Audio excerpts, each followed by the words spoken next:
अयोध्या के राम मंदिर के उद्घाटन को लेकर पूरे देश में जश्न का माहौल है। देश में राम लल्ला के प्राण प्रतिष्ठा कार्यक्रम में शंकराचार्यों के शामिल नहीं होने का मुद्दा भी चल रहा है। स्वामी अविमुक्तेश्वरानंद सरस्वती और स्वामी निश्चलानंद सरस्वती का कहना है कि राम मंदिर उद्घाटन में शास्त्रीय विधा का पालन नहीं किया जा रहा है। पुरी के गोवर्धन पीठ के शंकराचार्य स्वामी निश्चलानंद सरस्वती ने फिर से सनातन धर्म के नियमों के उल्लंघन की बात कही है। इसके साथ उन्होंने ये भी चेतावनी दी है कि उनका कोई बाल भी बांका नहीं कर सकता, इसलिए उनसे टकराने की गलती ना की जाए। एमपी तक की रिपोर्ट के अनुसार शंकराचार्य ने कहा कि व्यासपीठ के साथ जो टकराता है चारों खाने चूर चूर हो जाता है।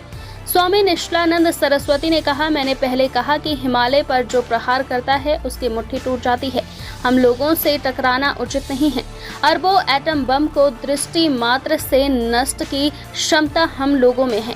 हम चुनाव की प्रक्रिया से इस पद पर नहीं प्रतिष्ठित हैं। जिनकी गद्दी है उनके द्वारा प्रेरित होकर हम प्रतिष्ठित हैं, इसलिए कोई हमारा बाल भी बांका नहीं कर सकता है।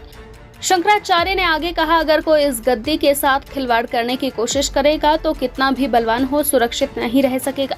जनता को मैं भड़काता नहीं, लेकिन हमारी वाणी का अनुगमन जनता करती है।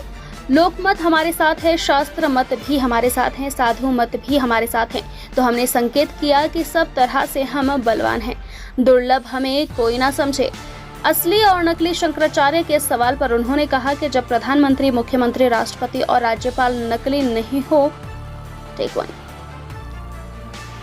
असली और नकली शंकराचार्य के सवाल पर उन्होंने कहा कि जब प्रधानमंत्री, मुख्यमंत्री, राष्ट्रपति और राज्यपाल नकली नहीं तो इनसे घटिया पद शंकराचार्य का है क्या।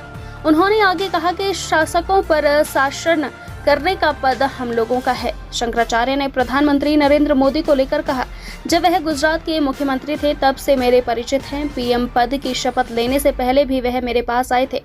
से कहा था कि ऐसा आशीर्वाद दो कि कम से कम भूल कर सकूं, और अब वह इतनी बड़ी भूल करने जा रहे हैं। स्वामी निश्चलानंद सरस्वती ने कहा, रामजी शास्त्रीय विद्या से प्रतिष्ठित नहीं हो पा रहे हैं, इसलिए राम मंदिर उद्घाटन में मेरा जाना उचित नहीं है। आमंत्रण आया है कि आप एक व्यक्ति के साथ उद्घाटन में आ सकते हैं। हम आमंत्रण से नहीं, कार्यक्रम से सहमत नहीं हैं। उन्होंने कहा, प्राण प्रतिष्ठा के लिए मुहूर्त का ध्यान रखना चाहिए। कौन मूर्ति को स्पर्श करे, कौन ना करे, कौन प्रतिष्ठा करे, कौन प्रतिष्ठा ना करे। स्कंद पुराण में लिखा है, देवी देवताओं की जो मूर्तियां होती हैं, जिसको श्रीमद् भागवत में अरसा विग्रह कहा गया है, उसमें देवता के तेज प्रतिष्ठित तब होते हैं जब विधि विधान से प्रतिष्ठा हो। साथ ही साथ विधिवत प्रतिष्ठा हो जाए और आरती या पूजा में विधि का पालन ना किया जाए तो देवी देवता का तेज तिरोहित हो जाता है। तो डाकनी, शाकनी, भूत प्रेत, पिशाच और प्रतिमा में प्रतिष्ठित होकर पूरे क्षेत्र को तहस नहस कर देते हैं। प्राण प्रतिष्ठा, मूर्ति प्रतिष्ठा खिलवाड़ नहीं है। इसमें दर्शन, व्यवहार और विज्ञान तीनों का एकत्व है।